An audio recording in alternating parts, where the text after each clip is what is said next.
एक ऊंची चट्टान पर खड़ा था कलिंग हाउस।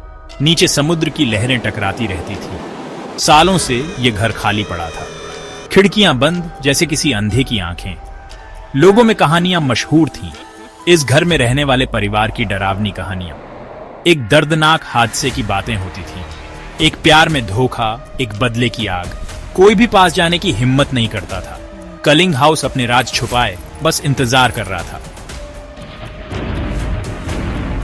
आरव कभी नहीं चाहता था कलिंग हाउस। ये उसके लिए एक बोझ था, एक ऐसे पास्ट का जिसकी उसे याद भी नहीं थी। लेकिन किस्मत को कुछ और ही मंजूर था। दादाजी के गुजरने के बाद घर आरव के नाम हो गया। उसके पास कोई चारा नहीं था, उसे वहां शिफ्ट होना पड़ा। उसकी वाइफ मीरा डरी हुई थी। उसने कहानियां सुनी थी। उनका स्वागत एक अजीब सी खामोशी ने किया। हवा में सड़न और पुरानी यादों की एक अजीब सी स्मेल थी। जैसे जैसे अंधेरा होता गया, परछाइयां नाचने लगी, आने वाले खौफ के वादे करती हुई। पहली रात उनकी जिंदगी की सबसे लंबी रात थी। जमीन के हर कड़कने से उनकी रूह कांप जाती थी। टूटी खिड़कियों से हवा आती थी जैसे कोई रो रहा हो। फिर आईं फुसफुसाहटें, धीमी अस्पष्ट आवाजें जैसे दीवारों से आ रही हों। आरव ने सोचा यह उसका वहम होगा, लेकिन मीरा जानती थी। उसे घर में किसी की मौजूदगी का एहसास हो रहा था। एक ठंडी नजर रखने वाली चीज, कुछ पुराना और बुरा, कुछ जो उन्हें वहां से भगाना चाहता था। फुसफुसाहटें चीखों में बदल गईं। चीजें अपने आप हिलने लगीं। दरवाजे जोर से बंद होने लगे। मीरा को बुरे सपने आने लगे। सफेद कपड़ों वाली एक औरत जिसकी आंखों में नफरत की आग थी। उसने आरव को बताने की कोशिश की, लेकिन उसने नहीं सुना। उसे लगा मीरा बेकार में डर रही है। लेकिन फिर उसने उसे देखा। दालान के आखिर में सफेद साया। तापमान गिर गया। हवा भारी और ठंडी हो गई। वह अब सच से मुंह नहीं मोड़ सकता था। कलिंग हाउस में भूत था। सेक्शन 5। Doctor Aditya arrives. मजबूर होकर आरव ने डॉ आदित्य श्रीवास्तव से संपर्क किया, जो एक मशहूर मनोचिकित्सक और पैरानॉर्मल चीजों के एक्सपर्ट थे। आरव ने जो कुछ हुआ था सब बताया। डॉ आदित्य की नजरें तेज थीं, उनका बिहेवियर शांत और भरोसेमंद था। वह मदद करने को तैयार हो गए।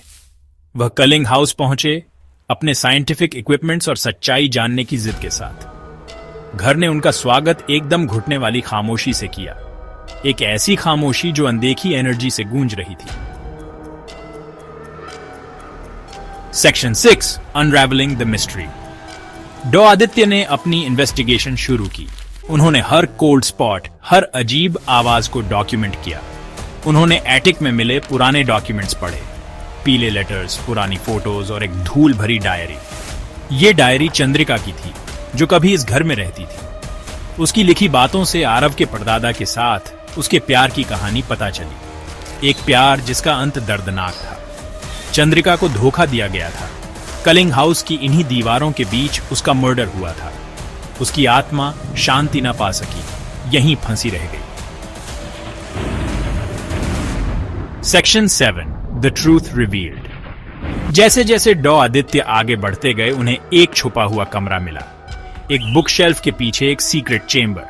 अंदर उन्हें एक काले मैजिक के रिचुअल के सबूत मिले। काले कैंडल्स, जमीन पर अजीब सिंबल्स और एक खून से सना हुआ डैगर। सिर्फ चंद्रिका की आत्मा ही कलिंग हाउस में नहीं थी। कोई इन पैरानॉर्मल घटनाओं को कंट्रोल कर रहा था। कोई जो आरव और मीरा को यहां से भगाना चाहता था। कोई जो कलिंग हाउस के राज जानता था। सेक्शन 8। Confrontation and redemption. सारी कहानी समझ आ गई। डॉ आदित्य ने कल्प्रिट का सामना किया। वो मीरा थी। जलन और प्रॉपर्टी की लालच में उसने अपने ओकल्ट नॉलेज से चंद्रिका के गुस्से को भड़काया था। आखिरी लड़ाई हुई। मीरा के मैनिपुलेशन से भड़की चंद्रिका की आत्मा गुस्से में थी। लेकिन डॉ आदित्य सच्चाई और इंसानी दिमाग की गहरी समझ के साथ चंद्रिका की परेशान आत्मा को समझाने में कामयाब रहे। उन्होंने उसे शांति पाने में मदद की, उसे दुनिया के बंधनों से आजाद किया। सेक्शन 9। एपिलॉग। चंद्रिका की आत्मा को शांति मिलने और मीरा के धोखे का पर्दाफाश होने के बाद कलिंग हाउस शांत हो गया। परछाइयां गायब हो गईं, फुसफुसाहटें बंद हो गईं। आरव अपनी वाइफ के धोखे से टूट गया। उसने घर छोड़ने का फैसला किया। वह जानता था कि वह इन दीवारों के बीच हुई घटनाओं को कभी नहीं भुला सकता।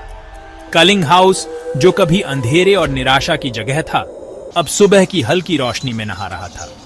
आत्माओं को शांति मिल गई थी। राज खुल गए थे, लेकिन पास्ट के जख्म रह गए, एक डरावना रिमाइंडर कि इंसान के दिल में कितना अंधेरा छुपा हो सकता है।